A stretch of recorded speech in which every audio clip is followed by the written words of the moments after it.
Hello, Guardians. Welcome back to Tower Casuals, the Destiny podcast. I am your host, Corey Derrigan. Alongside me, as always, is the vault-dwelling, Jotun-Toten, flawless Josh Finney.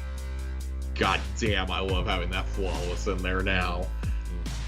My armor glow went away this week. I was really sad. You get it for 2 weeks, apparently. Oh man. Very, very bummed about that, but that's okay. I care less about going flawless now. More just about like milking that 7th win. Yeah. Not resetting my card when I get the 7 wins, getting the XP, especially on the double XP weekend, getting all my extra engrams. Corey, how are you? How are you tonight, my friend? I'm a little tired. I've been working a lot the last we say it every week, but yeah. the last few weeks I've been working like overtime, really like way overtime. But I usually work like the average week. I used to work like 40 to maybe 43 hours a week, right? Just a little bit of overtime here and there. Mm-hmm. It's Thursday as of this recording. I work Monday through Friday, but the last couple weeks I've also been working Saturdays. I clocked out today with 47 hours. So God, dude, that's ridiculous. After 4 days, no, don't like that. I also have been nursing a foot injury. I don't know if I talked about it last week, but it's my toes, they're hurting, Josh. But you know what's not hurting, Josh? My loot drops, Josh. How good are your loot drops, Corey? Let me tell you, I played Trials this past week. Do we need to go to the exotic engram early this week? I mean, maybe. I didn't get any exotics, but I did. Corey, let's do it. What did you get from going in the trials? Let me tell you, Josh. I got the Messenger. What'd you get on it? With Outlaw and Celerity. Celerity? Yeah, that. Okay. Celerity. That's what I got on it. Okay. I got Reed's Regret. Okay. With Hipfire Grip and Rampage. Less good. Yeah, less good, but still, I've been. Yeah. I get it. And I got, what else did I get? Oh, I got the chest piece. I got a lot of the armor. So, that's kind. Yeah, I mean, if you're going in for the first time and you want some of the slickest looking armor in the game, definitely recommend everybody just gets the armor. I recommend that you get the armor on the Warlock or the Hunter, because the Titan armor just. The Warlock and the Titan armor is real, or the Hunter armor is really good. Yeah. To be fair. The armor's. I like the Titan set. I don't think it looks bad on any set. On any class. Yeah, I mean, I got the boots. I got the arms. I got the chest piece somewhere. But yeah, I enjoyed myself, and I got the mark. So all I'm missing is the helmet.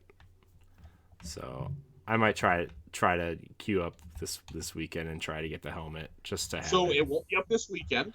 Oh, right, because Iron Banner's going on. Yep, right. The new rules with Iron Banner up. We won't be getting trials. See, I'm so behind. I'm so behind on everything just because of everything. But yeah, I forgot that when Iron Banner's going on, no trials. No trials. I like that. One PvP event at a time. Yeah. Now, Corey, you played a lot less trials than me and John and some of the boys have played. What did you think of Capture Zone trials from this past weekend? Here's the thing. I've got 2 different opinions on this, and neither of them are great. See, I loved it, but it also feels like a mode for people who don't play trials. And that's I can somewhat agree with that. So when did you dabble in it? I guess is the first question I should ask. Friday night, and then Saturday. Really? Yeah, Mitch and I played Friday night, and then Saturday in the middle of the day we played, and then a little bit Sunday night I tried a little bit. So I played on Friday night, and I tweeted this out. It was genuinely, and no hyperbole, it is the single worst experience I've ever had in a Destiny PvP mode. Was Really? Friday night Capture Zone Trials. Dude, we were up against Gilded Flawless guys, losing 5-0 in the first round. I mean, there were literal entire matches ending without getting a hit in on the other team. I was so frustrated, but I wanted to sit there and like just grit it out because I was so close to getting an Ingram that I just wanted to get it. I wanted to roll it to see what I got. And when I didn't get anything good, I was like, fuck this. And I went and played Halo for like 4 hours. That Halo, and though, I was real much good. happier in Halo Infinite. Let's be honest though. That Halo, it's real good. God, dude, so good. But I took some time to cool off. I came back Sunday after the flawless pool was turned on and just coasted to those 7 wins. Mm-hmm. Did not go flawless. I kept the same card that I had on Friday. I didn't want to reset. Mm-hmm. Wanted to keep my rounds because I wasn't sure if it was going to be just as bad. And Adept Igneous Hammer really doesn't do anything for me. I don't like hand cannons. Mm-hmm. It would have been getting it just for the sake of being able to boast about having one. Mm-hmm. I was much happier with the double trials XP once I was able to consistently get 200 XP a match, whether I won or lost. Yeah. Had a lot of great matches, a lot of close ones, lots of 5-3s, 5-3s, 5-2s. Even if we were losing, it was usually a 5-3. Mm-hmm. So I didn't feel too bad about it. Yeah, I think Friday night when we played, it was definitely more of a challenge, but we still... Friday is always the worst, yeah. I think. Yeah, we weren't like getting blown out though. Like it was like we had a lot of 5-3s. We had a few 5-4s. That's so crazy to me because like I've learned like Friday afternoon is terrible for playing. Yeah. That's when all the streamers, all the PvP sweats, they are on as soon as Trials goes live. I've just learned that for my blood pressure and for my own sanity, I'm not going to queue up on Fridays anymore. I was getting really frustrated. Because it was such a downgrade of an experience from what it had been the week before. We had people who didn't know how to play it. It seemed we had a guy on our team who was 1280 for God's sake. Oh God. Oh yeah, it was real bad. I thought you had to be like 300 at least to be in trials. I have no idea, but this dude was running around with. I think it's because he equipped a gun after. He equipped a gun that was at 1100 power, so it dragged his whole power rank down. Okay, I got it. Was bad. It was bad. It wasn't fun. We were running into a lot of 3 stacks. But then when I came back on Saturday, my buddy Matt and I probably played about 3-4 hours of trials on Saturday afternoon. Had a real good time. I played some solos on Monday afternoon and Monday evening as well to get that reset in. And I do like the rewards track. So we were talking about this the last couple of weeks. When you reset where you have Eye of Soul and Igneous Hammer at on the initial track, they get replaced by Soulless Scar and I believe the Messenger for your next run. And then I think the third run will be Shayura's and I just completely lost my train of thought of what the other weapon in rotation is right now. But Reed's Regret, you'll probably get a Reed's out of it as well at that point. Shayura's and Reed's. So it was good. I liked it. Capture Zone Trials is definitely not my favorite, and it does require coordination. Mm-hmm. Not as much coordination, I think, as regular Trials. Yeah. But I will say, I think Wormhaven was a really bad map to try this experiment. Yeah. Yeah, that map, like, it was weird. It's bad. It's bad. I'm not a fan of that map anyway, to be fair. But I don't mind the map in a 6-on-6 mode, but in 3v3, it's just rough. It's way too big for it. Yeah.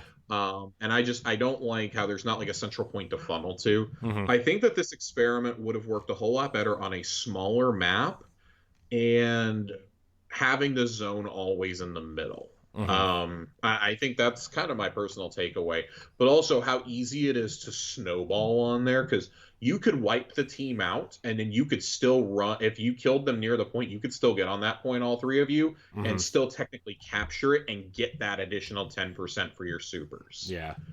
That is something that should never happen, I think. Yeah. I think that's really bad. I don't like that. I think if it stayed in the middle every time, that would help a lot. Because right now, all it does is if you lose, it encourages you to sit in the back with a sniper and just watch the zone, basically. Mm-hmm. Um, Yeah. I I'm all for the experimenting, but I am glad they noted in the SWAB, and we'll get to it here in a few minutes, that they are done experimenting for a while, which is good. Yeah, I wish if they were doing this, like Trials Labs and Trials proper would be both be available. Because I feel like Trials Labs is like an experiment, but you still have the people who don't want to do that, right? It's like, remember when they were experimenting with Iron Banner and like it was Supremacy at one point, and then just basic deathmatch at some point, they were doing that. Destiny, people didn't like it. We had Clash, we had Supremacy, we had Rift, and we had Mayhem, all at different points. Yeah, and like Mayhem, Iron. And it kind of blows my mind that we haven't gotten that again yet. Yeah, I think it's coming though. I think I think it is too. It's the next logical step, right? Yeah. And that's kind of I want to share my role I got in Shayuras real quick before we get into some Iron Banner and versus Trials talk. I got Heating Up and Kill Clip on it, and I'm not as big of a fan of Kill Clip or Heating Up. I do think like if you can just get on a roll with it, it's really good. It's a really good PvE roll.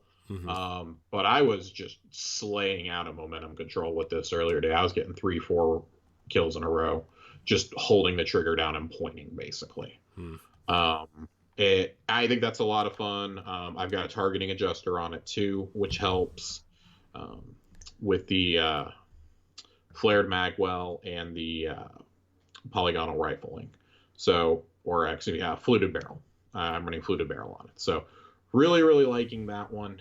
I didn't get a good Shayuras last season, so that's been awesome. But so we talked the last couple of weeks about how Trials is kind of in this like ideal zone right now. They took it back, they took it into the workshop for a while, really worked on it, and they've said that Iron Banner is going to be the next one. Mm-hmm.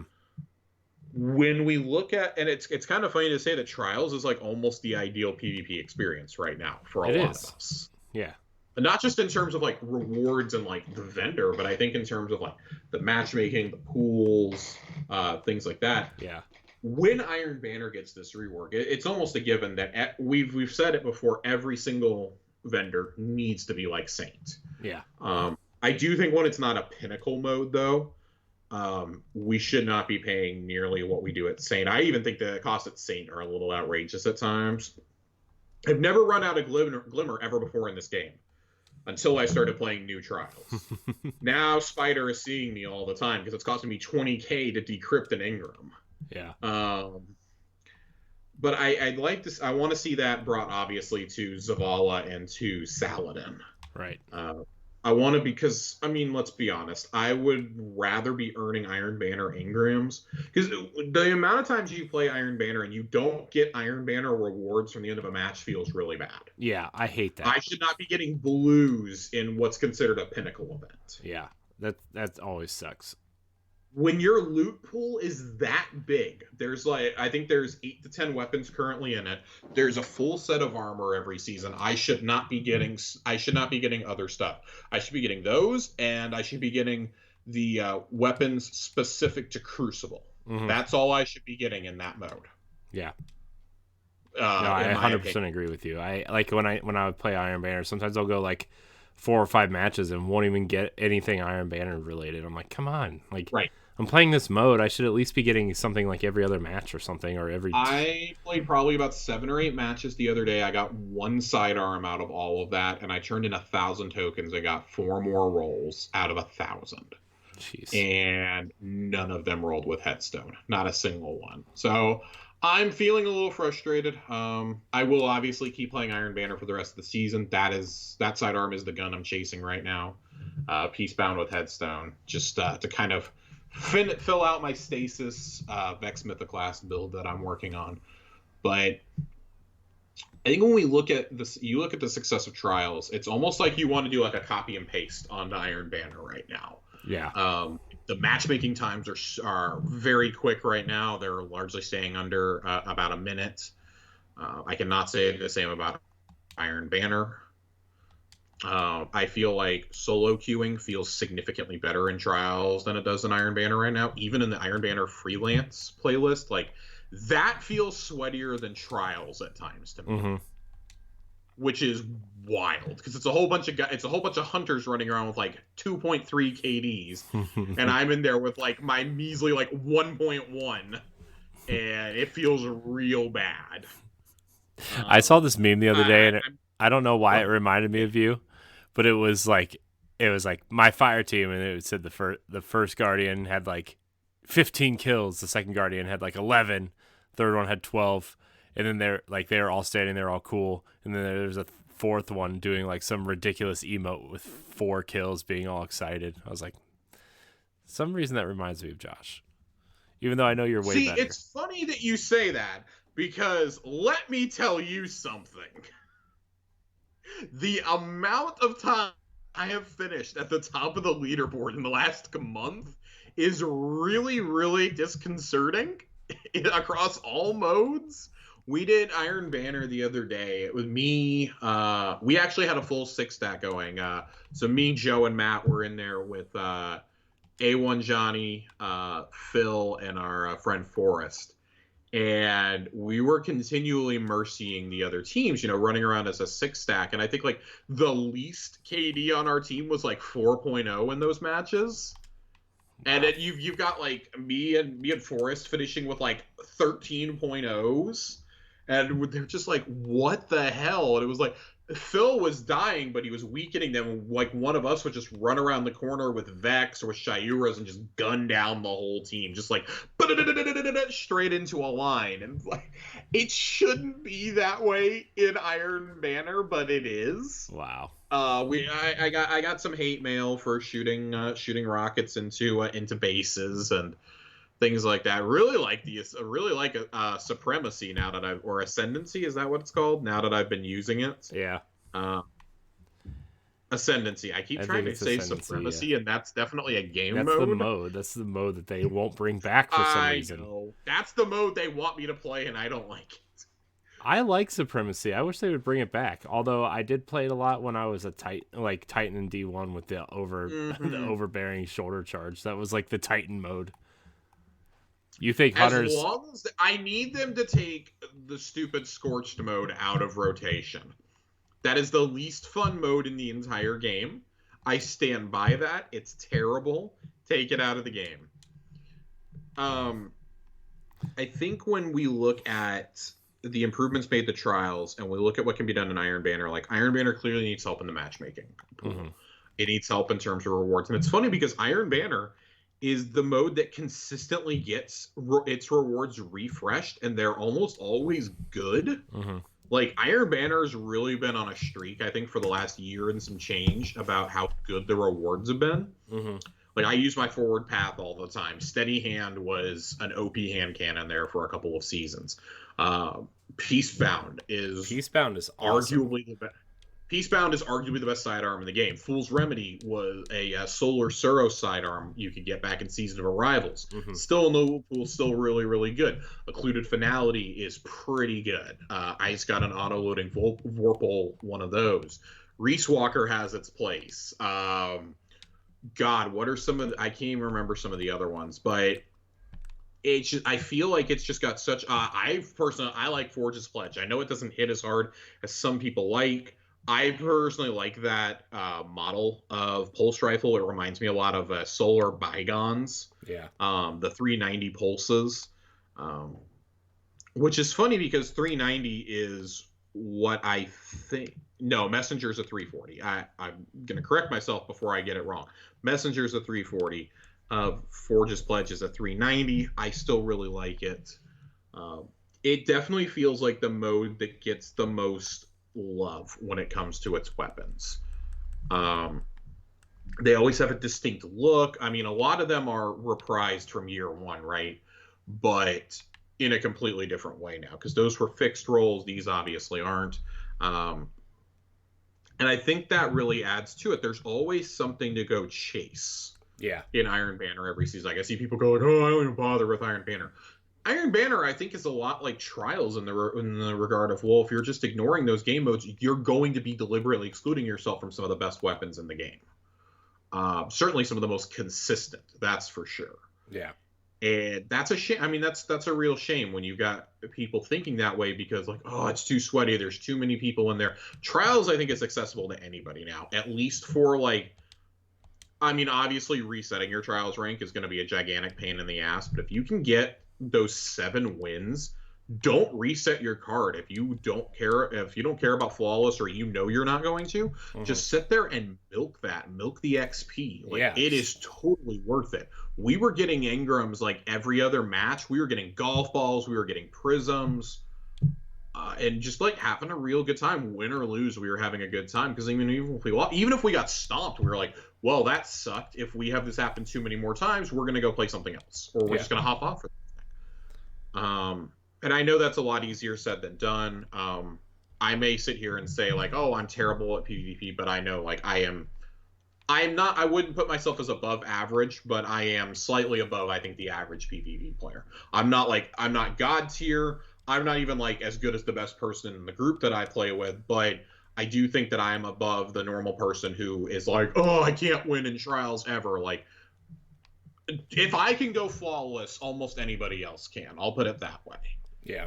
And I think it's good that we have things like flawless. We have adept weapons. I do like that the mods are there were some mods that were into the flawless chest in Trials.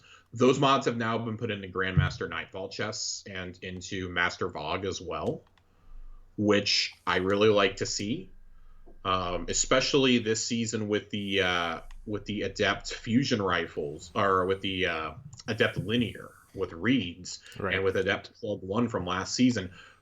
Charge time is now in the Grandmaster loot pool, so that's one that's really exciting to me, is to see adept charge time in there. Like, oh, you can fire off those shots even quicker. That's a difference maker in something like Trials or in a Grandmaster or in a raid. Like, those can make the difference, and I like seeing those. Like, I think there has to be something to chase. But we were having this conversation, I think it was on Saturday, in the group chat.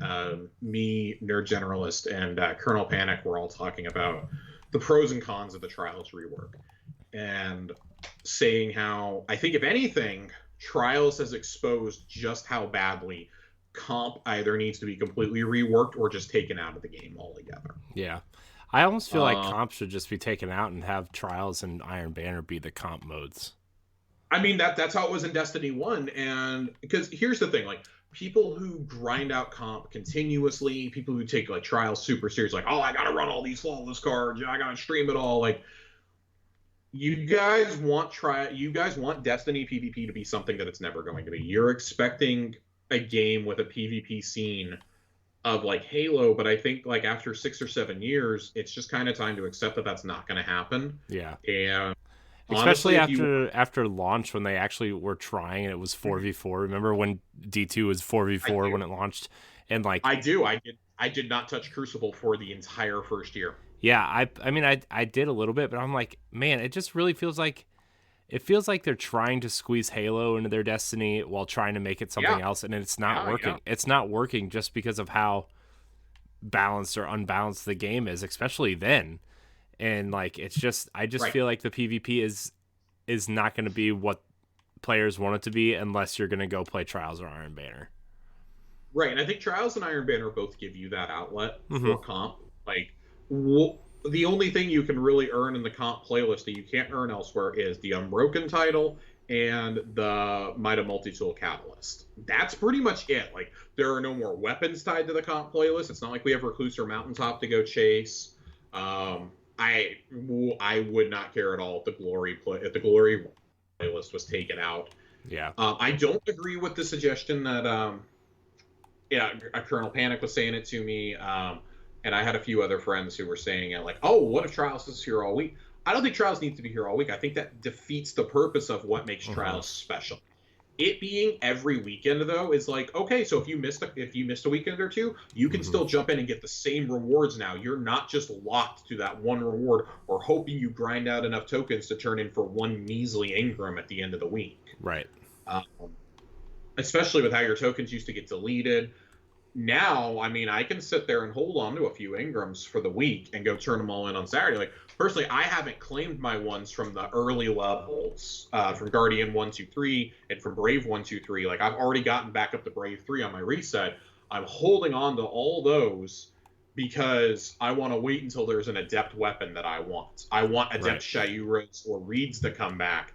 And then that's the weekend, or even Messenger. I'm going to try to go flawless on that weekend and then just start doing 7-win cards after I've done it. Yeah. So that I can turn those in, right?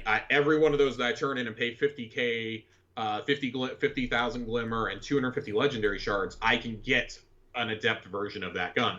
I can sit there and keep re-rolling until I'm satisfied. And once it's in your loot pool, I don't think you have to actually go flawless again. You just have to turn in a 7-win card at that point. Yeah. Once it's actually in there. I don't know. Don't quote me on that. I haven't tested it. I don't think anybody else has been able to test it because nothing's come around again. But I like that. I like the idea of doing like I've speculated on it with a few friends of ours about, since this is a 6-month season, maybe we could expand the loot pool as we get to the midway point, maybe with the 30th anniversary update. Like, if you can focus your Ingram, there should be no reason why Astral Horizon, Summoner, the rocket launcher, which I'm totally blanking on rocket now, launcher, yeah, and the Scholar, which is the scout rifle. There's no reason why those 4 shouldn't be back in the loot pool permanently now, and there's no reason why we shouldn't be able to get that original Trials armor set back in there as well. Mm-hmm. With us being able to focus Ingrams. The armor, I get that's a little bit of a trickier situation. Maybe you could drop, and maybe when you get to 7 wins on your card, you have a 5% chance of a piece dropping as an armor ornament or something. I don't know. Just until you have them all. In that regard, I'd also like to see the chances for the Ghost, the Sparrow, and the Ship. I would like to see the drop chances for those increase. I've seen some people say, I saw someone the other day saying, I just had my 250th flawless trip to the lighthouse, and I finally got the Ship. And I'm like, that is 245 too many for me. Right. I mean, I can't imagine banging my dick against the wall that much for a Ship. The thing is like, the drop rates on certain things are just ridiculous anyway, and across the board, right? Like, I mean, we have friends that are trying to get Vex, right? And like, nobody can get Vex for vault clears. And like, at this point, a lot of people are kind of like tired of raiding, but everybody just keeps doing it to get Vex. And it's like, well, what do we do? What are we supposed to do about that? You know, like, I like to raid, but like, I know like you guys have run that raid so many times that it just like kind of hurts your brain to think about. I mean, I'm still sitting here trying to get some of the legendary loot out of that in Deepstone. Like, it hurts when you've done Deepstone 20 times and you still don't have a single drop of the LMG. Yeah. Like, that's one of the only things holding me up from getting that title, is that I don't have the LMG. That blows my mind. That I've done some of the challenges, and I've done like, do an entire run with all stasis, do an entire run with all void, all solar, all arc. Like, I have done all of that, but I haven't been able to get the legendary LMG to drop yet. And I'm going through the same thing with Vault. I still don't have the class item or Praedyths. Yeah. And it's driving me nuts. Like, Praedyths it's a gun that I really, really want. It may not be the best sniper in the game, but I have a sentimentality for weapons I had in D1. Mm-hmm. As do most people, I think. Right. Especially from that raid in particular. Like, it was a lot of people's first raid.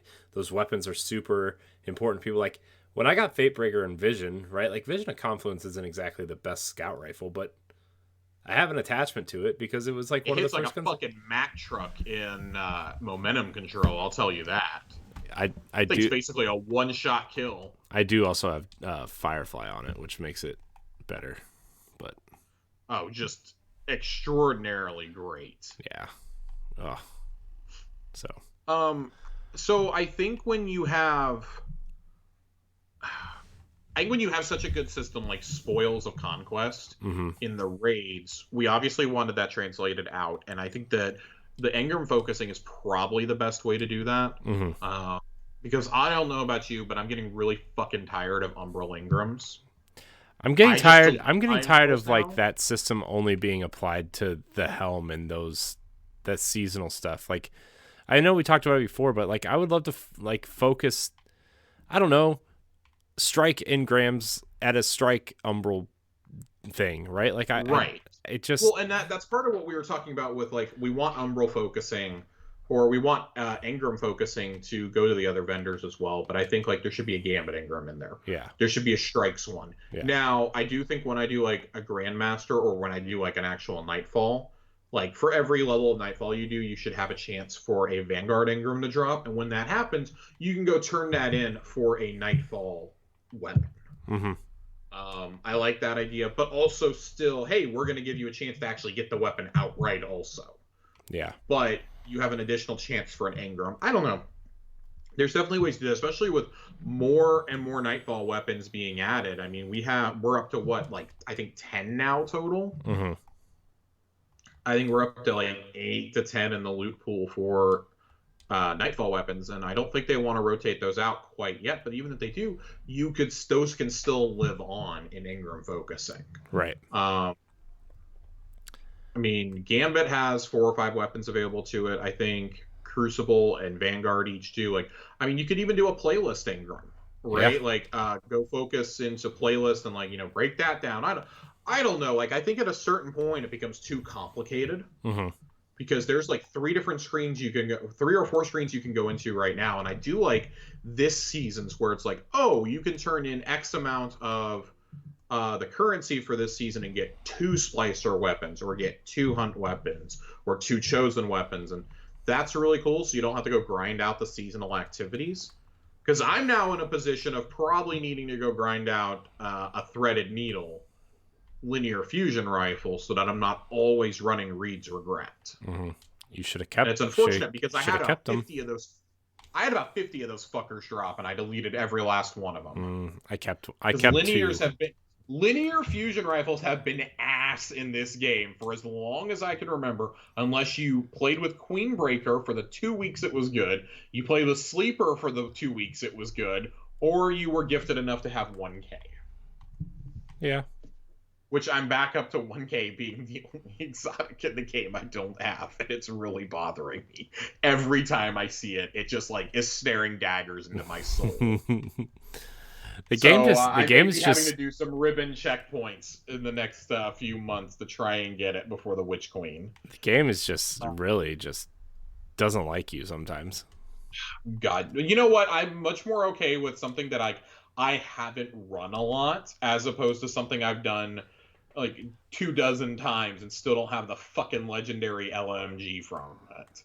Like, I can't complain though. I was lucky enough to get Eyes and Vex, and earn my Anarchy and my Teraba, like legit, didn't go buy them with spoils or anything. And as far as I'm concerned, if you're buying raid weapons with spoils, you 100% did that shit legit, because it takes forever to earn those spoils, and to sit on them and not go spend them is really, really difficult. Yeah, I kind of wish they'd extend spoils out to other activities though.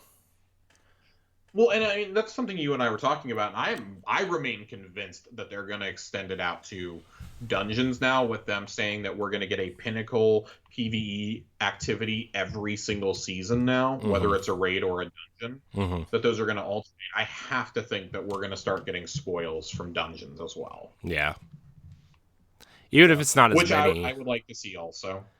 Yeah, even if it's not as many, right? Because like, I don't know. I feel like, especially because like I've finally run all the dungeons now. Like I kind of feel like they're fun, but they're definitely not as hard as a raid.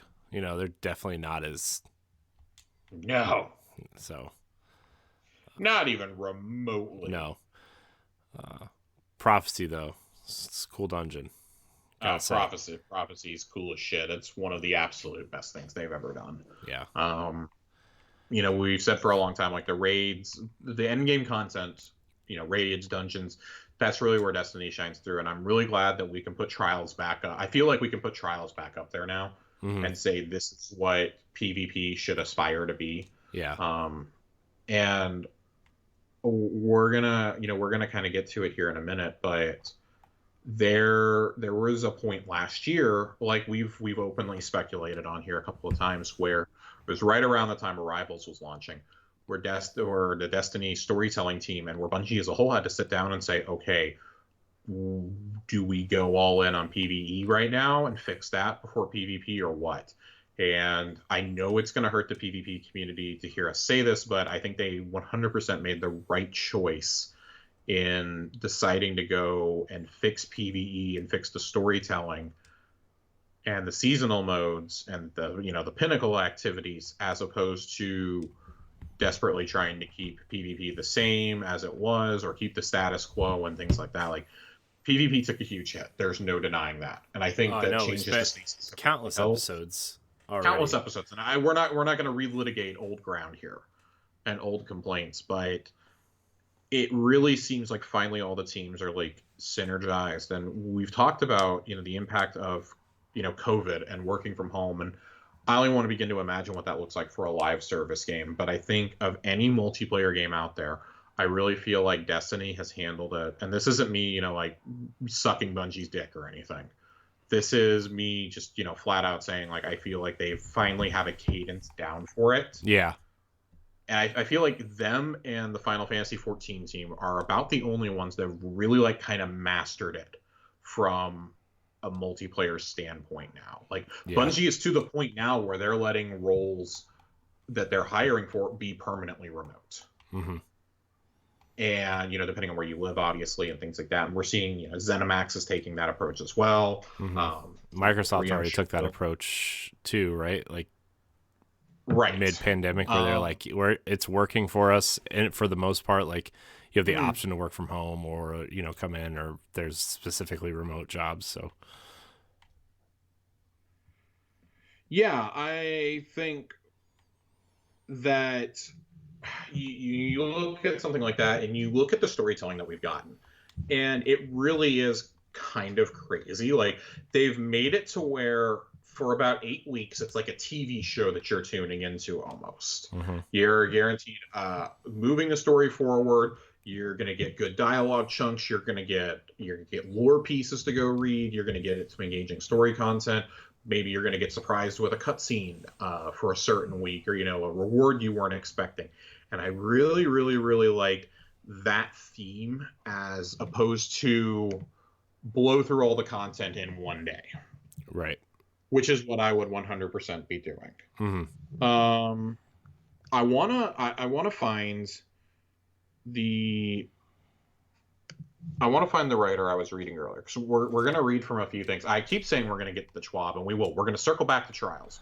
We've kind of spiraled into other topics we wanted to cover tonight, but Steven Totillo over at Axios earlier today was talking about Bungie, and a lot of that is dealing with the storytelling in particular. I haven't read the newsletter yet today, unfortunately haven't been able to, but I want to read a little bit from Axios's article in a minute.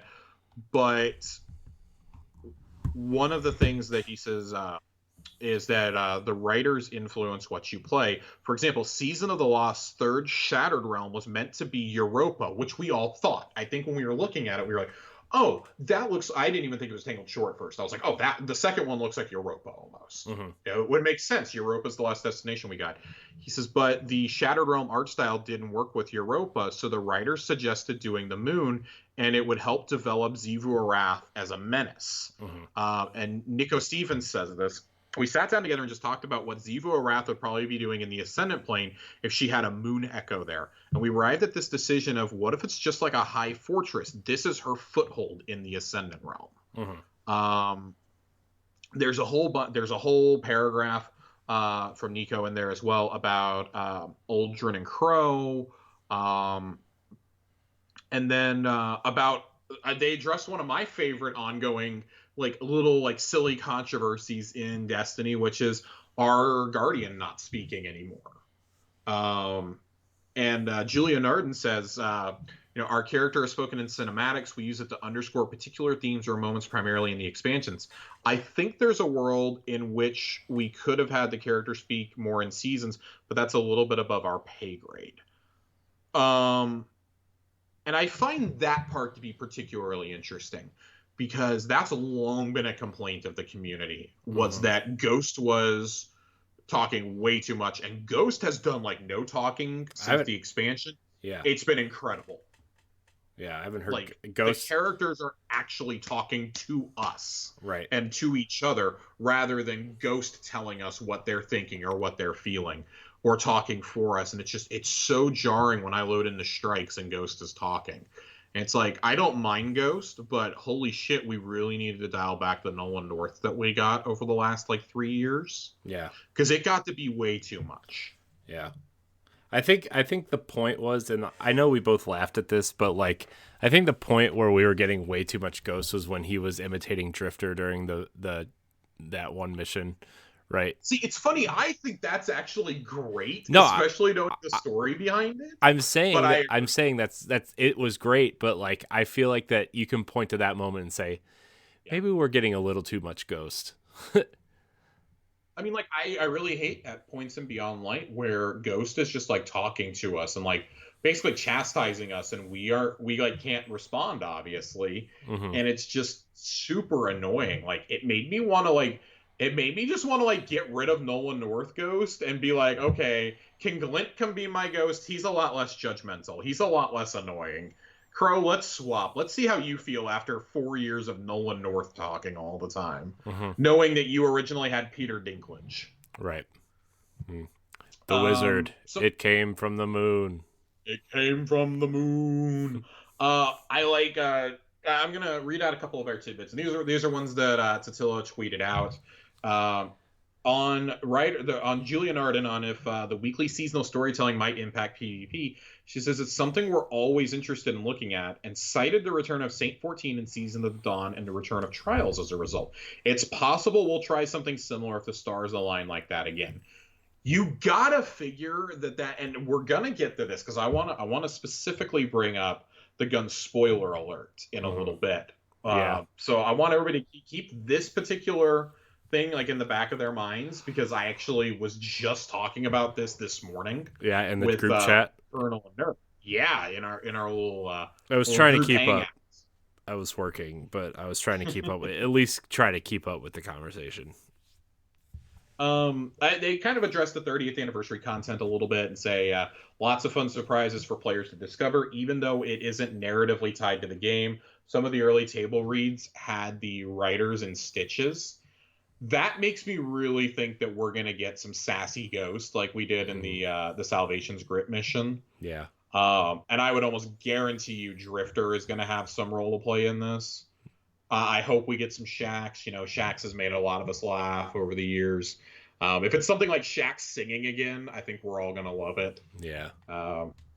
Really, really, really looking at that. And they also address the challenge of trying to catch up with seasons, even though seasons are around a year long now. They say that that's a challenge that's on our radar, and I think we're making some strides to make improvements to the new player experience over the next year or so, which does line up with a leak that we had heard about. That the new light experience was going to be revamped yet again, and that the seasonal experience is going to be revamped. I think that's such a tricky thing, right? Because you obviously have to let a whole year play out and gather the data, and like with a 6-month season, I think it's infinitely easier to catch up on those longer seasons. But I mean, like, look at how much you have to grind out for the storyline in Hunt or in Chosen, for example. Right. Even in Splicer, and now it's always go do the activity, get X amount of kills, you get to progress the story, basically. Yeah. I think this season handles it a little bit better, but even now it's go do the event, gather whatever currency you need, buy the upgrade, and then go do the Ascendant Plane. And that's a rough loop to do multiple times in a row, I think. If you get even a week behind, it's like, oh God, do I really want to do 2 of these at once? Right. So I think that's kind of a struggle, and I understand what they're saying here. Like, in a season that is 6 months long, it's a lot simpler to say, well, just go back and play it. You have plenty of time. As opposed to if this was a normal one, here we are. If you haven't played for 2 seasons, you come in the last season like, oh shit, I'm gonna have to rush to play this content. Right. Like we don't quite know how it's going to work yet. Is it going to be on a Is it going to be on a rolling 12-month clock, or is it going to be, oh, you got to the end of Beyond Light, or we got to the end of the year of Beyond Light, we're going to pull out that seasonal content now. Like that feels like you'd be taking a whole lot out, especially now that we've added things like Battlegrounds into the description of what Zavala oversees. That feels like, oh, that may be an event that gets reprised every year in some way. Yeah, I could definitely see them doing like another version of Battlegrounds at some point. Maybe it doesn't involve the Cabal, but maybe it's like right. You know, I don't know. Maybe it's a Taken offensive. Yeah, it's a Taken offensive or something. Or it's Hive Guardians have landed on fucking Earth. I don't know. Maybe we're doing excursions into the Throne Realm. Like there's so much you can do there, I think. And I think Battlegrounds is really the one where you could reprise it without any problems. Like you can't really do that with Override unless you make the Vex a major part. But even then, if I ever see Override or Expunge again, I might actually just turn the game off. Gosh, dude, like I played so many of those, and that was the only way you could get that currency, which is mind-blowing to me. You could get lure charges from anywhere. You could get gold from anywhere. You can get the current currency from anywhere. Whatever the fucking currency is now, you're getting it in droves. But man, that decrypted data you could only get from overrides, and it was the worst. So you had to choose: do I buy the upgrades for my gauntlet, or do I actually get the gear that I want? There's really no middle ground, and nobody wanted to go grind. I mean, that's like a 20-minute activity. Nobody wants to go do that. Like when I can go play around a momentum control and get the exact same amount of my currency now. That's just absurd. I don't get that. And I think when we talk about the seasonal model, like that's one of the things we've all highlighted that has to change is you have to be able to earn this currency from just playing the game, not forcing me. Like if I had to play Astral Alignment over and over and over again for this currency, I'll guarantee you I wouldn't be getting it. Yeah. Because I don't have time to sit down and play like 3 rounds of a 20-minute activity and be like, well, that was probably my playtime for this evening, and I just wasted it doing that. Like, I like the idea of being able to get in, do my run of that for the week, do my Shattered Realm, and now that I have all the abilities, I'm exploring a lot more, shoring up a lot of the triumphs and a lot of the mysteries, which a lot of them are really cool. Especially recommend everybody for the ruins that the moon ruins that we have this week to go to the Warmonger's Tower. That is just one of the coolest things, I think. If you go down into the tower, it's very Pit of Heresy-esque, and I really like it. I think finding mysteries like that is really cool though. Like you have to have multiple abilities to be able to do that. But I think when we do things like that, and that's seasonal content, that's also something that's prime for us to be able to go back to down the line. If the Ascendant Plane is involved, like you could always go back in there, or like, oh, there's another area that's mysteriously appeared. Here you go. Like the ley lines have revealed another one, which I will almost guarantee you is going to happen. I think that things like that are really cool. And so some of this content lands, others like the Wrathborn hunts fail miserably, and we just hate you and curse you for it. Although I think I might take the Wrathborn hunts over the override stuff at this point. With how many, if I hadn't had to do like 3 times as many overrides as were necessary, then I would probably, well, yeah, I mean, at least Wrathborns I could go do solo. Yeah. But, man, God, and they were quick. Yeah. They were like 5 minutes long. This shit takes forever. And it's terrible. Yeah. Like, no, I'm really glad that any weapons I may need from that, I can just get using the current currency. Because I'm never doing another override or expunge ever again. Right. The exotic shell you can get if you do the final mission, the final expunge without dying, I'm never going to get that because I have no desire to ever do it again. Like, it's that bad. Like, I like Splicer a lot. I think narratively it may be one of the strongest things we've ever gotten in Destiny, but man, you want to talk about something that just beat me over the head trying to get things done, trying to get to a title. There was a time when I was like, I'm not getting this title because I just hate this so much. Yeah. I've had to do so many overrides for so little reward. But thank God, it's all in the past now. It's true. Bungie's writers have really been on an interview tour the last couple of days. We're going to read a little bit from Axios and from Games Radar, but they also, I think they did one with Polygon. I don't think they did one with IGN. I think there's something on Game Informer also. I think Game Informer had one as well. I think it's a lot of the same information, but I still wanted to read from those a little bit. They were talking about how one of the keys to success has been that it's a collaborative effort between the writers' room, like the lead writers' room, the higher ups, and the expansion team. Like Julia is one of the ones who leads the expansion team, so they work on seasons specifically. Like they were specifically hired to do that. Mm-hmm. But they kind of emphasize in this article about how Bungie maps its seasons out in year-long chunks, deciding what characters and arcs will play out across the 4 seasons, which isn't something that I felt like we really got for Shadowkeep seasons. Mm-hmm. That felt really disjointed. Only really at Arrivals did it feel like Arrivals felt like it organically flowed into Hunt. Mm-hmm. But the other 3 felt really disjointed, and like they didn't really serve a purpose. It almost felt like they were still on that old expansion model for a while, right? Where like, yeah, they absolutely were. Yeah, and maybe that was like, oh well, we already had this planned out, but we want to transition to the seasonal model, so maybe we just fit these ideas into the seasonal model until we could get it fleshed out or whatever. I mean, it was to the point where people were saying that Curse of Osiris was better than current seasons, and that's never a good place to be at. Yeah. And I mean, when we got to Season of the Worthy, I was tempted to agree with that.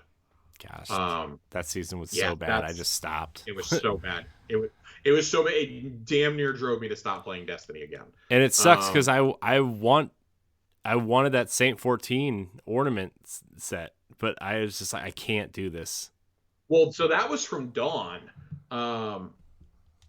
This one was the one where you go do the fucking Seraph Towers for the seasonal event. You're right. Yeah, at least Saint 14 season, we had the Sundial, which I think was the best of those arena modes that we used to have to sit through. But I like what they say here.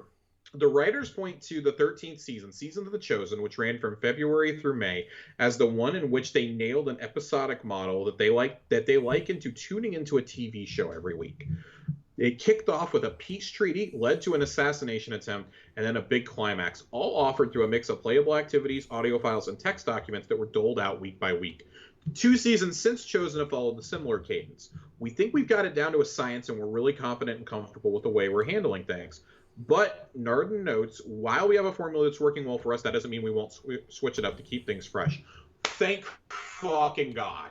Thank God. Because let me tell you something. If we have to do another 6-person arena mode, in a row, I might actually scream.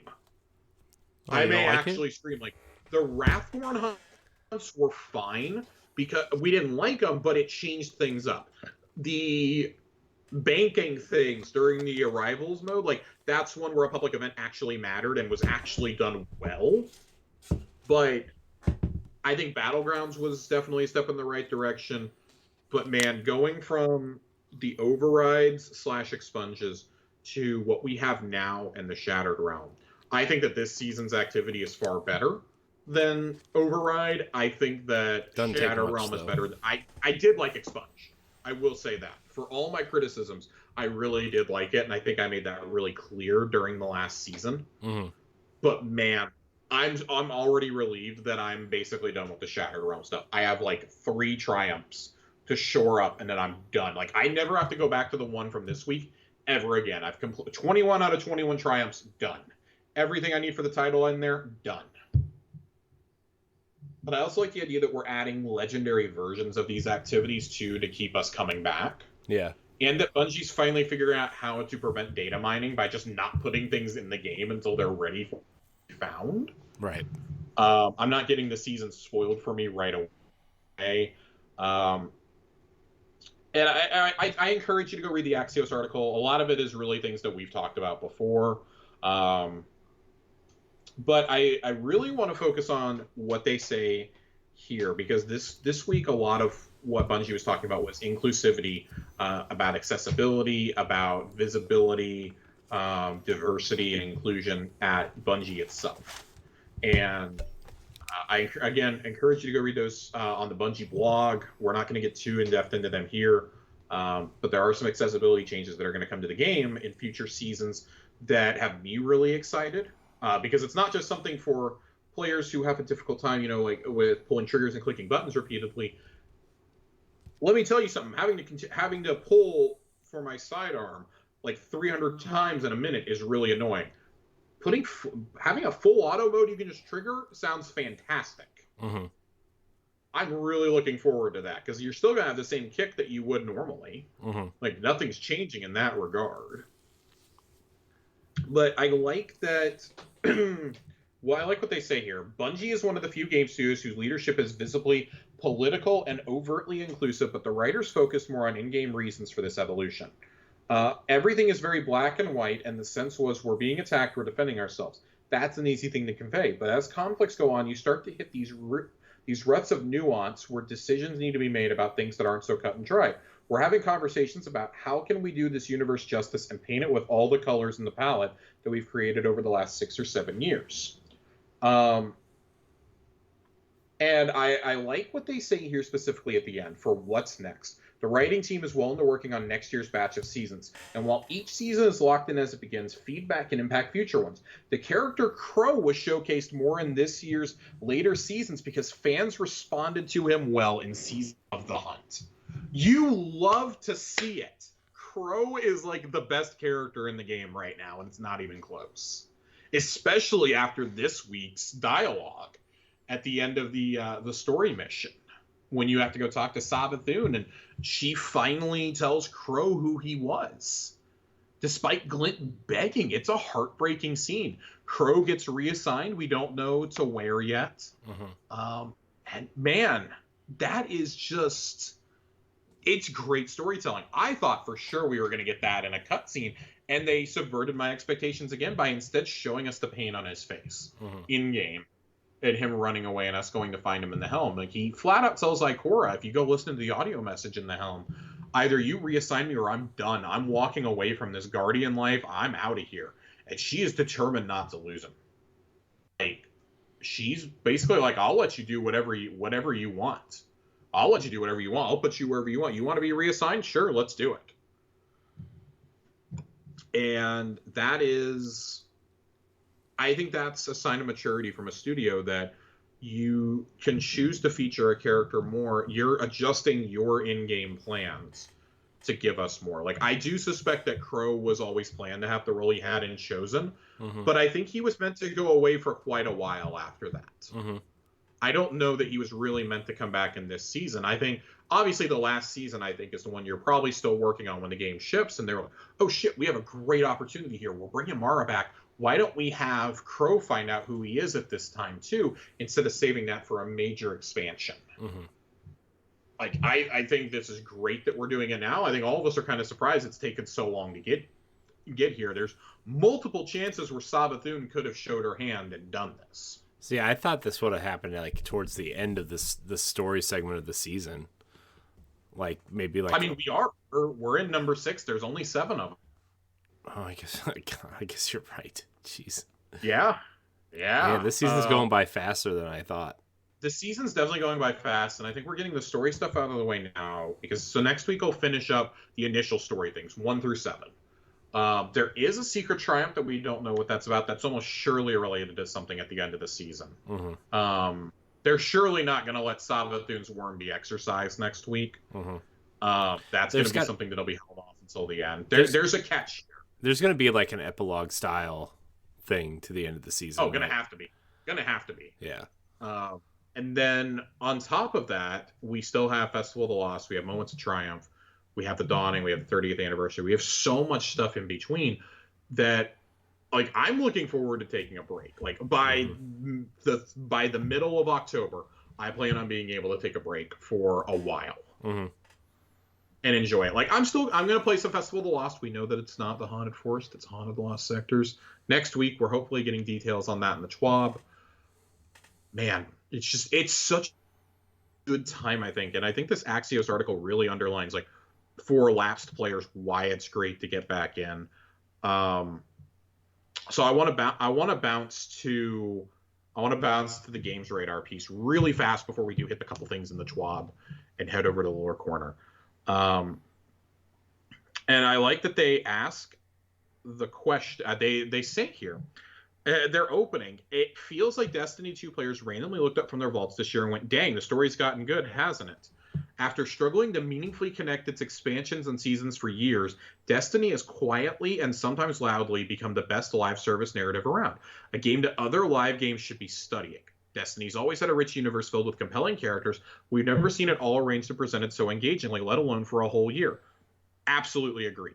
After years of hearing that Destiny's brightest days are still to come, it feels like we've reached a new peak. These are the brightest days. Even so, Bungie is still looking onward and upward with plans for yet more ambitious storytelling and countless tricks for players to experience. And it's fantastic. Again, this is largely with Julia and Nico again. Really encourage you go read this over on Games Radar. Each week we sit down for at least one good chat with some combination of Mara, Petra, Ikora, Crow, and Savathun, among other characters. This provides a nice offset dose of exposition before we set out for our usually weekly reset to-do list, and it gives the game an effective and memorable way of communicating the stakes of the current arc, even as the players turn their brains off to shred aliens in the seasonal activity. And the universe is the cutting room floor. This is an MMO light mixed with a looter shooter. There's a lot of great stuff here. One constraint is choosing a cast who can carry the story forward. The rich universe is sometimes a burden. There are tons of characters fighting tons of battles at any given moment. How does Bungie pick and choose who to put on stage? The answer is triage. One of the challenges we have with the stories we're trying to tell, because we've got multiple seasons in a year and we have a very small window in which to write a season, work with the other disciplines and create this cohesive thing, is there's not a lot of room to do all the things we want to do. We triage stories and characters. It would be amazing if we could have included Eris in Season of the Lost, but as we were writing the list of characters who would be invested in what's going on, we've got Crow in front of Mara, so we need Mara. We need Petra. We knew we were revealing Osiris to be Savathun, so automatically we need Ikora to be involved because Osiris was her mentor and one of the leaders of the Vanguard. We knew we needed Saint involved because Saint was Osiris's partner. It gets to a point where we can't put any more characters into a story without diluting the quality of the story we're trying to tell. Eris didn't quite make the cut, but that doesn't mean we're not interested in telling stories with Eris. It just means we're going to tell that story in a different release. I love it. The old Bungie would not have shown this restraint. Yeah, they would have tried to pack everybody into the They would have story. packed everybody in or only focused on like two characters. I mean, Season of the Dawn literally was Osiris and Saint. Yeah. Like, Season of Arrivals was Drifter and Eris. Mm-hmm. And look at where we are now. Like, Hunt was Spider and Crow. We've even grown from that. Mm-hmm. You know, you may have your principal character who's leading it, but like, I would always say, you know, look to Season of the Chosen. Chosen really is the point where I think everything kind of came together finally. Mm-hmm. You had Zavala being the main quest giver, but Saladin was involved. Amanda Holiday was involved. Crow, obviously. And then Splicer, you know, you had Mithrax, we had Ikora, we had Lakshmi, we had Saint. Saint, Saint and Mithrax together, you know. God, I want a cool statue of them, of Mithrax and Saint back to back. I need them back to back while they're from their stance in that cutscene. Mm-hmm. Yeah, and all the while you've got Osiris, quote unquote, interfering with everything, and it's such good storytelling. And it feels like something that we never would have gotten before with the model they were trying to do. These are the kinds of characters they would have crammed into something like even the Taken Kings narrative. Like, that's universally considered to be the best expansion, but it was really Eris and Cayde. Yeah, that was about it. Yeah, but the expansions that year weren't great though, right? Like, I feel, especially that spring season or that spring expansion on the Taken King was like. It was not great. No, but I'm saying like even expansions have never gone this deep with this many characters telling this many different stories at once. Yeah, I would almost Okay. argue the Beyond Light campaign almost is like the weakest part of this entire expansion in terms of storytelling. Almost, which is something because that story was pretty cool, you know. Right. Josh I think that. Sorry. I had a text I had to respond to. I kind of lost my train of thought. But I like what Axios says, that it's not just enough to play the story. Like, I think that enough people are engaged now in the story where, oh, I unlocked a lore page. I want to go read that. Oh, I've got something blinking over. Like, it's actually telling us we have something to listen to in the helm or something to watch in the helm. And, oh, you need to go to the Elixni Quarter. You need to go talk to Mara in the throne room. You need to go talk to Savathun. Crow needs your advice. You know, shit like that. Like, that's going to get me engaged. Like, oh, I'm going to talk to this person about this. Oh, my God, something's about to happen. And it's not just for lore hounds anymore. Like, we're not having to listen. We're not having to wait for some gorgeous sounding British or Australian man to transcribe the story for us. I don't have to wait for Bife or for Mylan to do a 45-minute video so I understand the seasonal lore. You know, I think that's one of the changes that really started happening with we talk about changes that happened with Arrivals. And that's one of the big things I think they did was move a lot of the exposition out of the lore pages. And obviously Hunt was pretty much set in stone by that point, but Chosen is when everything changed. And if we can keep this going, like I want to pick up the Witch Queen and I want to have my Witch Queen story, and I want the seasonal story to be totally separate from that. Because it should be a separate dual narrative that kicks off a storyline that I'm playing for the whole year, which is their goal here. I like that I can now take weeks off because, okay, I've done all the story stuff. I don't have to have FOMO. If it's a season I want to take kind of easy, cool. Now just let me do my season passes whenever I want in case there's a season I really need to dip out of. Or let me come back and finish my challenges if I paid for the season pass. Let me come back at any time to finish my challenges. You know, like take the Master Chief Collection and the Halo Infinite approach here. I can go a long way. I want to look at. There is one more thing in the Games Radar article that I want to read, and it's dealing with the. Oh, it's not dealing with the Savathun. There's a whole thing in here about Savathun, like basically saying we were worried we were going to be spoiling it, and we're like, well, players know they're going to be facing off against Savathun. I like the paragraphs they end on. Just as Destiny 2 Year 4 has become much more than Beyond Light, Year 5 will be much more than just the Witch Queen. Savathun's presence and actions will be formative, but Bungie has plenty more in store as Destiny builds toward the release of Lightfall and the final shape in 2023 and 2024, which will cap off the Light and Darkness saga. For one, Julian Arden says we haven't seen the last of Keitel, the surprising Cabal ally introduced and chosen. Mithrax and Saint 14 will likewise take center stage again. Callus, Destiny 2's first raid boss and Keitel's father, is also out there waiting, doing something. We're not really sure, but we're really excited to continue to do things with him. And Nico Stevens reckons players haven't yet realized just how important Xivu Arath is and will be. To close things out, we asked about the newly reintroduced sidearm. Spoiler alert! I told you we were coming back to this. The flavored text on this gun reads, "Someone is going to die." The last time we saw this thing was in the Warmind DLC, which preceded Forsaken and the death of Cayde 6. It can't be a coincidence that it's back now, right? It's not a coincidence, Stevens says, and that's all I can say. So before we get to the Schwab, Corey, I want to talk about spoiler alert for Let's do it. Who's dying? This was the chat we were having this morning, and ever since this gun popped up this season, theories have run rampant. I have seen numerous people say, oh, it's got to be Crow. It's got to be Crow. Which, to that, I would say, I think that would be a waste. Yeah, you spent this whole, really, like, the last, year and a half, really just playing him up, and you're just going to waste all that? Too long getting here. Too many teases. Uldren really is, Uldren, Crow, whatever you want to call him, really is one of the characters at the heart of this storyline. Yeah. And, was meant to be from the inception of this, from the 2013 E3 trailer. Right. And then they wrote him out. And now he's pretty much back to the way that he was. him and Glint together. I think Crow is safe for now. Yeah. If I had to do I'm gonna get my big board out. I'm gonna get a whiteboard up here next to me and start putting You get Vegas Mel Kiper's big board out there. Yeah, I'm gonna have to do some Mel Kiper and get some wash bombs ready to go. I mean, here. You got to get your hair up at least 3 more feet there, Josh. But I got to do what? Get your hair up about 3 more feet for the Mel Kiper helmet hair. No, I definitely can't pull off the Kiper. But it's if I had to rank the characters I think that will die in the Witch Queen, I don't know if anybody dies leading into it.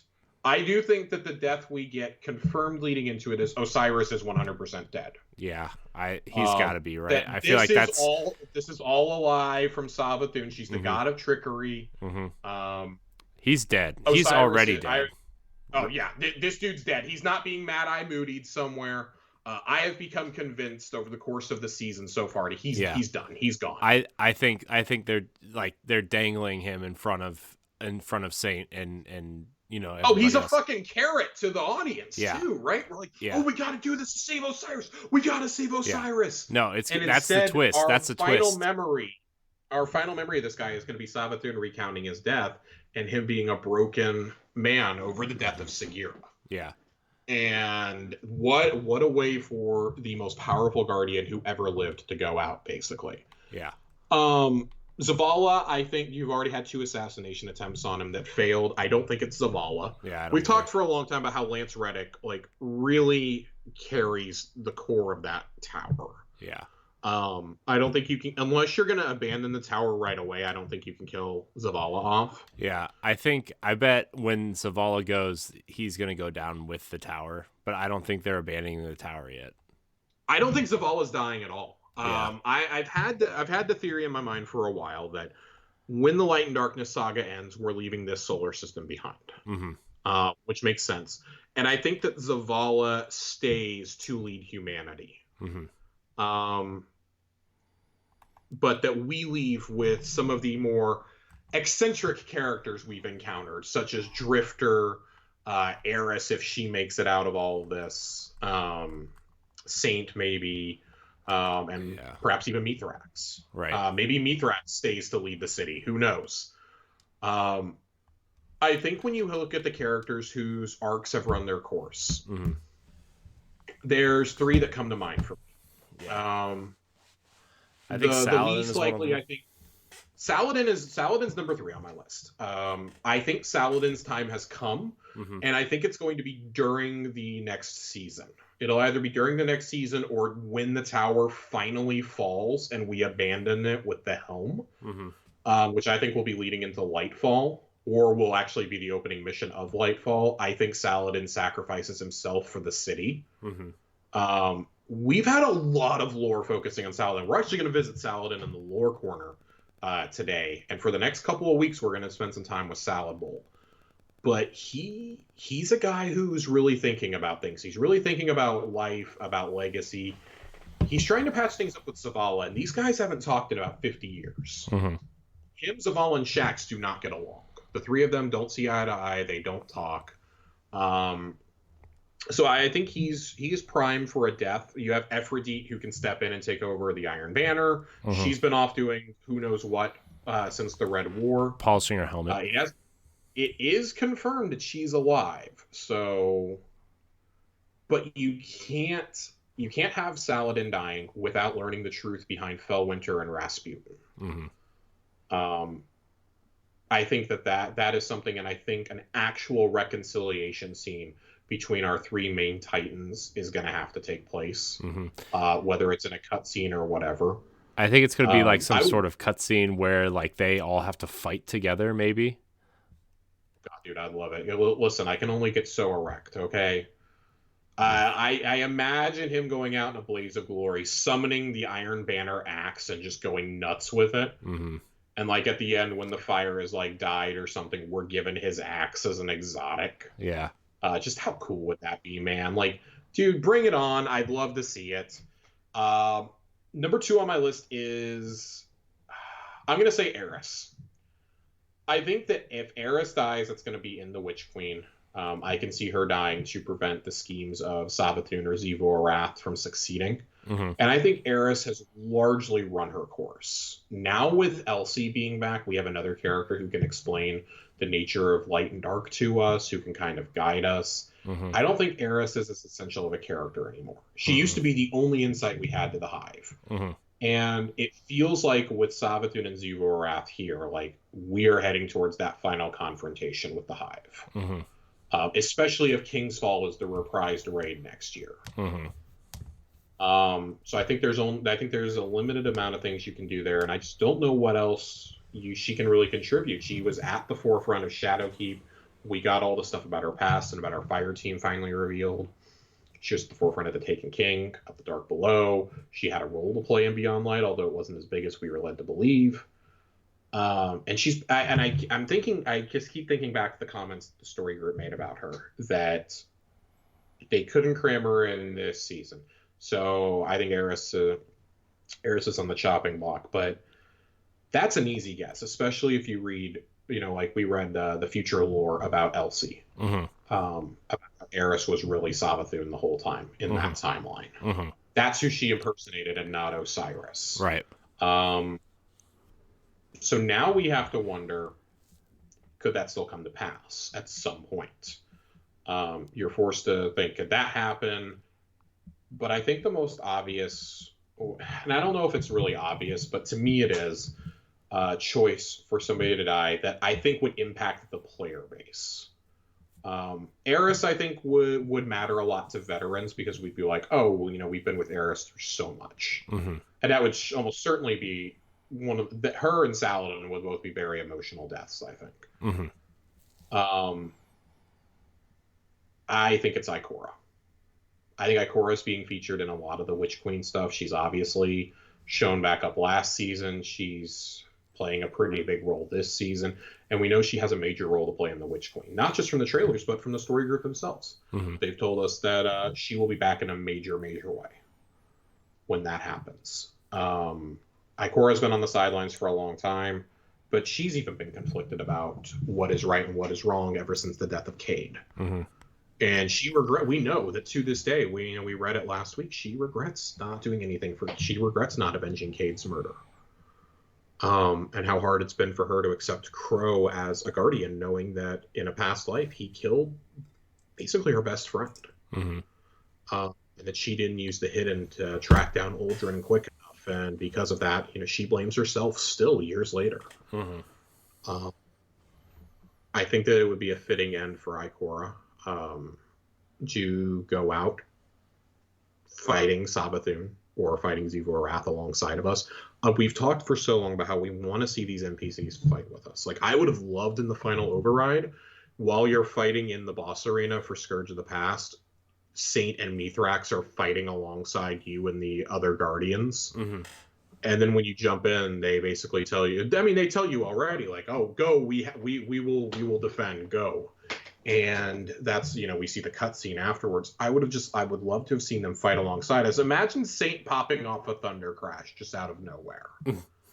Imagine Mithrax coming out with like dual Lord of Wolves or something. Just how nutty that would look. That'd be awesome. And I realize like that may be beyond the scope of what we can get in this game, but I'll never stop dreaming about it. I envision a scenario in which we're fighting whoever the final boss of the Witch Queen is, whether it's Savathun or Xivu Arath or the real power behind the Black Fleet, like whoever it is. I imagine Ikora coming in and when we're about to lose, sacrificing herself so that we escape. Mm-hmm. There's just so many different routes it can go. I would say my dark horse choice is Mara Sov, but I think that Mara still has a role to play. We still don't know who she was communing with.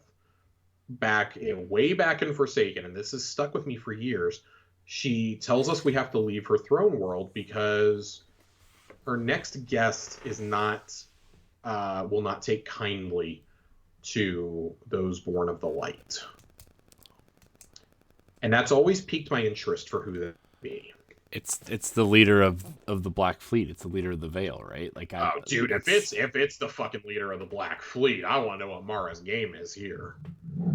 So maybe like, I don't know, when the Awoken were like basically murdered off in the Taken King. Like maybe when she escaped, like that was the deal she made, you know, to live.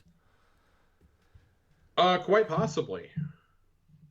Quite possibly. I'm not sure. I mean, there's definitely more to be explained than we know right now. Mm-hmm. But Corey, it's getting late. Let's run into the TWAB real fast here. The TWAB. The TWAB. There's a lot of we saved the TWAB for the end because there's not a whole lot this week. There's a lot of stuff in here from Trials Labs. I would encourage you guys to go read this. There's a lot of numbers, a lot of statistics. Like basically, there was still only a slight dip from the weekend before. Keeping pretty consistent with like what they expect for drops. And they do say this is the last time that they're going to change anything up. They're basically going to put everything back to how it was in week 2 until probably December. It sounds like early December will be the next Trials Lab. So we're going to get through October and November without any major changes except to the matchmaking change, which is supposed to come at the end of October. Mm-hmm. I suspect that will probably be implemented after the next Iron Banner at the end of October, beginning of November. But they go in here a lot of troubleshooting with the feedback they receive from Trials Labs. We are looking at authoring additional neutral capture locations in a few maps to support further labs this season. We may still play around with a milder advantage position to use in extreme cases, depending on the map, but we want to make sure we have at least 3 neutral locations, which is good. And they want to remove the gain super energy on capture from the capture zone. Which is really good. And they says these changes are going to need a lot more work and play testing than the changes we've been making so far. We're looking to get something ready for another run at Trials Labs Capture Zone as early as December. So we may not even get that until the new year. That I think that's good news. I think everybody pretty much likes how Trials was those first 2 weeks, universally the best. And I look forward to that. But I do hope that they take this criticism and feedback to heart and maybe explore something other than elimination for 3v3. Just 'cause Elim is just such a pain sometimes. And I think the capture zones are supposed to help with that. But then you have people who don't want to play the objective at all, who still want to rush in, and it's a whole thing. But there's a whole lot there on Trials. I encourage you guys to go read. There's a whole lot of explanations behind why some complaints were coming across Twitter. Some of the major complaints are addressed there. Of course, like we mentioned earlier, disability awareness and accessibility at Bungie.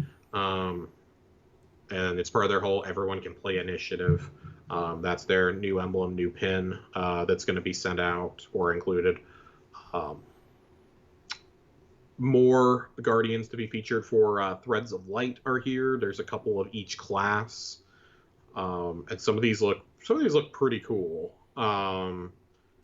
Pretty cool, a little ridiculous, but you gotta love some of these looks. Yeah. So this warlock with the I don't even know what it looks like. It's ridiculous. The one with like the big, like the antlers in the. Wait, is that even that's a Titan? Oh shit. Oh, the Scorn looking head. No, that's definitely a warlock. Oh, okay. No. I see the one you're talking about. That is it's a warlock. That is definitely a Titan. A warlock. That's a warlock. Yeah. I thought it was a Titan. I thought it was a warlock. Stag. I thought it was a warlock. And then I was like, well, I see the fuzzy shoulders, which is usually a Titan thing. And then I was like, no, that's from Splicer, I believe. Yeah. Yeah. Man. That's definitely one of the cooler looking ones. There's some really cool Guardians in there. Go take a look at that, of course. They will all get the emblem, of course, so that gives me hope that it's not just 3 people every month. Mm-hmm. They do talk about Grandmasters and Grandmaster difficulty here a little bit. Grandmasters will go live on Tuesday, on October 5th. I will not be participating in the first week because fuck the Hollowed Lair. No. I'm gonna hopefully be up for Lake of Shadows when it comes around. I think it's week 2. But going forward, the Grandmaster catch-up node will become available at the same time Grandmaster difficulty is available, so long as you have the Conqueror title but have not yet gilded it this season. Grandmasters will have gone live by the time this change comes later in the season, but the catch-up node will be available when Grandmasters first start in seasons going forward. Each Grandmaster will be available if the fire team leader has not completed the Gilding Triumph for that strike during the season. In other words, you may play each featured strike for a season to earn your gilded title. Once you've gilded your title, the catch-up node will no longer be available. This is incentive for me to never, ever gild my title. Ever. I don't have the Conqueror title. I don't plan to ever get it. But this is incentive for me not to care, because I really, really enjoy the last when they put the catch-up node in, being able to just play something like Lake of Shadows or Inverted Spire like 15 times in a week to get as much loot as possible. Yeah. I think they're going to have to re-examine how that works, but I get it. No, don't do no it. changes for loot. No major changes for loot. Adept versions of Nightfall-specific weapons such as Palindrome or the newly released Hothead rocket launcher, cores, prisms, and ascendant shards, and adept weapon mods for impact, charge time, blast radius, and projectile speed can now be acquired from Grandmaster Nightfalls in addition to trials and raids. I love that they put in here, don't feel shame if you need some guidance. There are plenty of creators throughout our community that are eager to provide tips, tricks, and in-depth guides to help you on your way to the Conqueror title. I found it so funny that one of the community managers, who is fairly good at this game from what I gather, had to watch Fallout Plays' guide to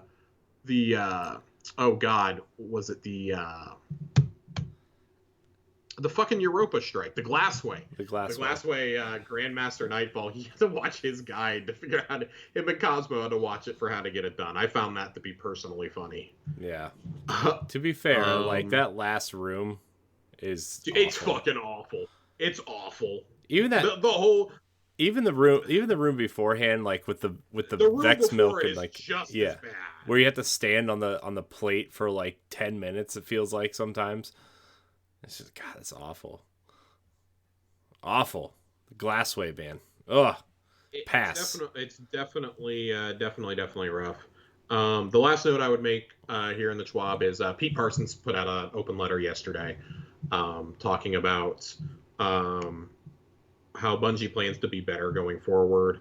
And one of the things that they're getting rid of is forced arbitration. If you file a complaint with HR, they're getting rid of forced arbitration, which is fairly notable going forward. It's one of the first and only game studios, to my knowledge, that is doing that. And they've done it without a major scandal. Again, Axios did some reporting on this. I like specifically that Pete Parsons writes, "It is our responsibility to keep you safe, to earn your trust, to ensure you have supportive channels to share your experiences, and to demonstrate through our actions that we hold everyone at every level to the highest standard of personal and professional behavior." As well as saying that their decision to eliminate mandatory arbitration was due to the growing concern that arbitration may not be the fairest way to resolve employment complaints. And these past few months have been a sobering reminder for all of us as we hear and listen to the multitude of stories highlighting how good people across our industry have been mistreated. I wonder who that's referring to. Yeah, it certainly couldn't be Schmoobysoft or Lizard or Smack Division, CD Projekt Blue, Smack Division, Smack Division, Angry Dog, 643. There's a multitude of studios out there. And this is not something that, is just limited to Activision Blizzard. We brought it up before in the past. And I've seen a lot of people go, "Oh, thank God Bungie got out from underneath them. Thank God." And it's like, yeah, I'd be lying if I said I didn't have that thought, but like, that's not what's important when we read things like this. Right. It's about taking responsibility. Not just like as a man, but as a human being. Yeah. It's about taking responsibility for those around you, for those under you, for those above you, for your coworkers, your colleagues, but also for your communities. Mm-hmm. You can't preach this message of being better for your community if you're not going to hold your employees to that same standard. Yeah. And not that Bungie hasn't had an issue with that. Like, I want to be really clear, we would have heard about it, but at least not to my knowledge, they haven't. But it's more like they're taking care of it before it becomes a problem. Mm-hmm. And I think that's a really important step to take. Like we've seen, Bungie is one of the most vocal game companies out there Mm-hmm. when it comes to social justice, when it comes to equality. And I encourage go read Pete Parsons' whole letter again. Like I'm giving everybody all this homework to do. Go read Pete Parsons' open letter. I think it's really important to hear it straight from him and not from like Joe Blackburn or Chris Barrett or Luke Smith or Noseworthy or somebody like that. Like it is important to hear it straight from the CEO's mouth. Yeah, it's a good thing. It's a good letter.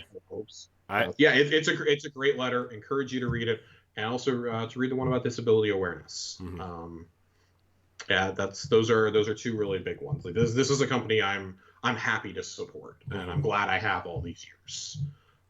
Definitely. And it seems like they're trying to clean their own house up. If they're going to be, preaching like we have to be better, they want to keep their own house clean. Mm-hmm. So I think that's personally admirable. Yeah, it's good to try to solve a problem before it exists. It's and like take the right steps forward. It's always it's always harder to play catch up, even especially in bad situations like what some of these companies are going through right now, right? Like look at what Blizzard and Activision are going through right now. Like they're never going to get out from underneath that, right? So this is a good step to get ahead of something before if it ever happens, like it's just good. So yeah, for sure. But Corey, with that, let's end the show like we always do by taking a trip to the corner. Yes, Lore Corner, my favorite part of the show. Tonight's Lore Corner, and possibly next week's and the weeks after. Well, definitely next week's, but it depends on how many pieces I want to read next week. Come from the Iron Banner armor this season. And we're gonna read the first two. It's from the helm and from the arms, respectively. And it's all about Lord Saladin. Some know the legend. We threw ourselves on the blades of tyranny so others may live free. Lord Saladin. Saladin remembers what it was like to be young. He remembers the exhilaration of discovering the infinite power he now holds in his hands. He remembers the terror, too, his first death and the agony of a ruptured lung. His mouth had been too full of blood to form words or plead with his ghost, so he tried with his eyes instead. Saladin remembers his second death because it was quicker than his first. A wrong step in a minefield outside of what used to be a city called Nur Sultan. He laughed when his ghost reassembled him. Then he cried. Saladin remembers deaths 3 through 65, but does not dwell on them. Instead, he regrets the thousands of hours of sleep lost to nightmares, and how much less vibrant his recollection of that period in his life is compared to his noble centuries spent as an Iron Lord. Saladin remembers the day he stopped counting deaths. Something about you is different, Ylder had said, and put her hand on his. Saladin remembers all this and more when he looks at the crow. He feels rage from a hot pit in his belly when Osiris tells him about the young Lightbearers suffering at the hands of his fellow guardians. Osiris asks him if he can keep a secret. I don't like secrets, Saladin says, and that's the end of it. The gloves. Some know the legend. We were forged in the fires of a burning world. Lord Saladin remembers burying bodies by the dozens. He remembers being thankful that the ground thawed early that year so they wouldn't have to burn them. Fires brought light and smoke brought fallen raiders. Fallen raiders brought more bodies. It's a vicious circle, Ephrodite had said as she tied off a funeral shroud with great care. Saladin remembers the bundle being very small. One day, I'm going to break it. Saladin remembers how easily the body fit in his arms. How light it felt as he laid it in the grave. He remembers with shame, pretending not to hear Ephrodite's words so he wouldn't need to respond to them. He remembers not having anything kind to say. Saladin remembers all this and more whenever the crow talks back to him. Sometimes he bites down on the inside of his cheek. Sometimes he looks up to find his ghost focused on him with a knowing look. He doesn't say anything to his ghost either. I think this is fascinating. That Saladin, when he's thinking about his past, is also thinking about the present with Crow. This is a guy who clearly wants to bend bridges with the Vanguard, but also can't get past the fact that they are literally letting Uldren Sov Reborn walk around the tower. And this is one of the guys, when Crow says, I see how everybody looks at me and how they treat me. They know something about my past that I don't. We even see it this week, right? When he realizes that we were there when the trigger was pulled. Yeah. that we may or may not have been the one to execute him. Mm-hmm. Us and Petra together. Right. That we didn't tell him, and he admits, he goes, I probably wouldn't have told me either. And you can tell that Saladin, as good of a man as he is, really, really wants to say something. Yeah. I feel so bad for Crow, right? Because like, right. It's not like he remembers, you know. It's not. I mean, it's not his fault what happened in the previous life, right? That was Aldrin's fault. It's just, I feel so bad that he's going through something like this, especially because like,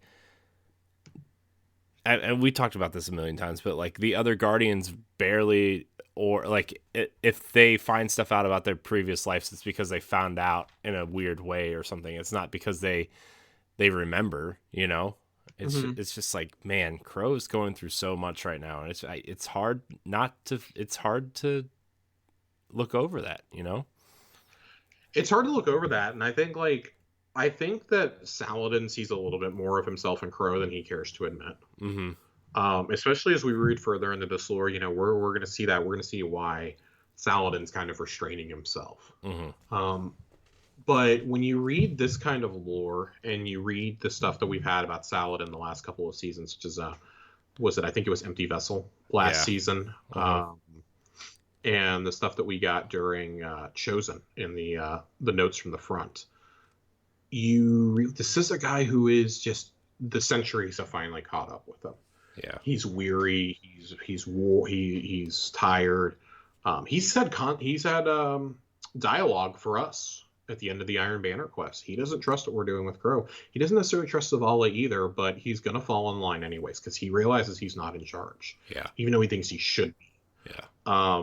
And that's why I think when we talk about, spoiler alert, that Saladin has to be on the short list, because I think all of this, they don't put things in these lore books without them having a purpose. Right. And especially like, because like that's something you don't think about either. Yeah, the Guardians are immortal because of their ghosts, but like the ones who have lived for like centuries, especially someone like Saladin who remembers things, and you know, like in this, they talk he was about one of the very first risen. Yeah. So, yeah.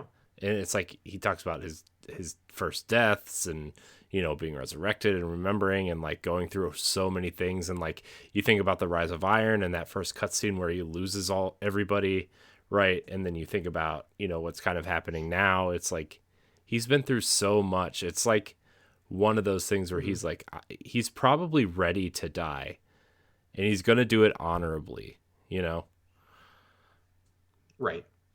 I imagine him like having a Captain America moment where he like pulls the shield and the hammer out at the same time, and just goes crazy.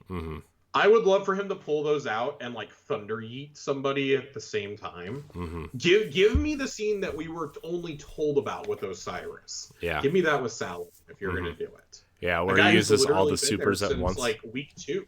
Yeah. Yeah. Oh my god, dude! Like I don't care if you have to blow the whole cutscene budget for the year on it. Give it to me. Yeah. I give it to Blur too. Give us that full like. Oh man. Multi-million-dollar cutscene. We gotta have a content warning before we say things like that. I'm just saying, give me that Blur cutscene, man. That's a little. Woo. That's a little intense for me. Call up Phil and say, hey Phil, we need to borrow some cash. Because we're gonna do something really cool. We'll pay you back eventually. We'll just sell the ornaments. We'll sell a Phil Spencer helmet ornament. Oh God. In the shop. We'll sell that chest piece ornament that's just like a random T-shirt with a black Xbox zip up over it or something. Oh man, there's so many cool things that you could do. I'm very, very interested to see where Saladin's story goes. Like, it's quietly becoming, I think, one of my favorite side stories to the whole narrative. Because, I mean, there's legendary Guardians that we've only heard about that we've never actually seen in the game. Right. That if you're going to do a true Avengers Assemble, we're going to need to see them at some point. Right. And those are, the most notable ones really are Warlock Arnor, who is one of Ikora's Hidden. Has worked alongside her and Eris for years. Marcus Wren, who at one point was thought to maybe be taking over the Hunter Vanguard post. Shiro has to come back, I think. And I mean, probably the most infamous Guardian that we've never met. Well, not infamous. Infamous, I think, is a bad word. The most famous Guardian we've never met. Shin Malphur.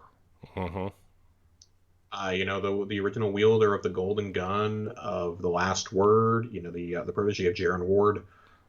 Is good. You know, he's the only Guardian who didn't have to die to become a Guardian. Yeah. He didn't have to die first and have a ghost res him. Jaren Ward's ghost, after Jaren was murdered, came to find him and bonded with him. So I think that's, and I don't think that that's by coincidence. I do think that we're going to have something along those lines. Like maybe somebody else's ghost does that at some point. So I'm kind of curious to see, because when we talk about the characters that are in the tower, you know, you see, and I know we're kind of getting off track here, but you see Amanda is lightless, and so is Hawthorne. Does them end up with a ghost eventually? You know, if Ikora sacrifices herself, does her ghost go to one of them? Maybe. I think that's a fair question to ask, and obviously that's not something that we want. Like, we don't want that to be abused. But that would be like a one-trick pony. Here we go. Yeah, it's happening. It's definitely like a symbolic gesture. It would have to be big, right? Like it would have to be big, and it would have to be a character that I think like the audience is really bonded with. And I don't know that there's anybody right now in canon. They magically make Mara or Petra a Guardian, which I don't think is ever happening. Yeah. They're make the other Sov sibling is not going to be one. If anything, she'll go back to distributary. Yeah. I could see Petra becoming one eventually, but I don't. I think she would have to die first. Yeah, that's what I'm saying. Like, she'll die, but then she'd come back. But then how would you do that? Because she's so loyal to the queen. Yeah, I don't know. I think, if anything, honestly, I could see Mithrax being the next one to get a ghost. Yeah. Of anybody. I think it would make sense, because Mithrax worships the light, worships the Traveler, and you know, we follow the Traveler's will. The Traveler has touched you. That man would follow us into the breach and never look back. It's true. Him and Saint, I'm telling you, that's the new bromance. That's the new bromance now. Saint and Osiris is so 2020. Saint and Mithrax now. That's what I'm talking about. Especially if they find out that Osiris is actually dead. Yeah. Oh man, those guys are gonna go. It's gonna be like Will Smith and Martin Lawrence up in there. I don't know who is who. Maybe Men in Black is a better comparison. Does Saint 14 have to be Tommy Lee Jones, or is that Mithrax? God, I don't know, because neither of them are really Will Smith. It's like Men in Black 3 when you're Tommy Lee Jones and then Josh Brolin.